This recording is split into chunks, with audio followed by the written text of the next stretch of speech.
Idukki Chinnakanal tank കുടിയിൽ കാട്ടാന ആക്രമണത്തിൽ കൊല്ലപ്പെട്ട കണ്ണന്റെ പോസ്റ്റ്മോർട്ടം നടപടികൾ പൂർത്തിയാക്കി മൃതദേഹം ബന്ധുക്കൾക്ക് വിട്ടുനൽകി. ചിന്നക്കനാൽ ടാങ്ക് കുടിയിലെ കുടികൾക്ക് വേണ്ടിയുള്ള പൊതുശ്മശാനത്തിൽ സംസ്കാരം നടത്തി. പോസ്റ്റ്മോർട്ടത്തിന് ശേഷം കണ്ണന്റെ മൃതശരീരം ചിന്നക്കനാൽ ടാങ്ക് കുടിയിലെ വീടിന്റെ പരിസരത്ത് എത്തിച്ചപ്പോൾ വൈകാരിക നിമിഷങ്ങൾക്കാണ് സാക്ഷ്യം വഹിച്ചത്.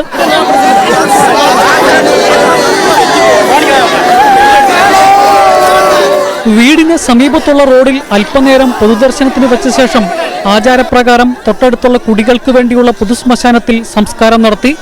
കണ്ണന്റെ കുടുംബത്തിന് സർക്കാർ നൽകിയ ധനസഹായം ദേവികുളം MLA അഡ്വക്കേറ്റ് A. രാജ കൈമാറി.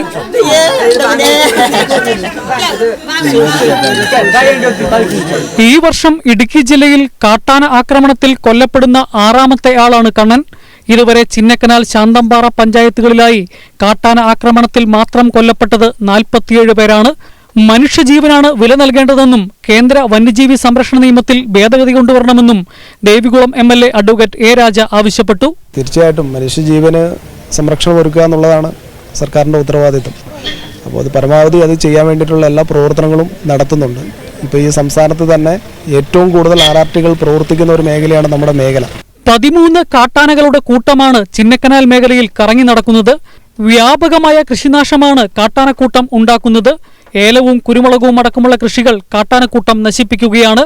അതുകൂടാതെയാണ് മനുഷ്യജീവനുകളും ഈ കാട്ടാനക്കൂട്ടം കവരുന്നത്. വ്യാപകമായ പ്രതിഷേധമാണ് ഇതിനെതിരെ ഉയർന്നുകൊണ്ടിരിക്കുന്നത്. കൈരളി ന്യൂസ്, ഇടുക്കി.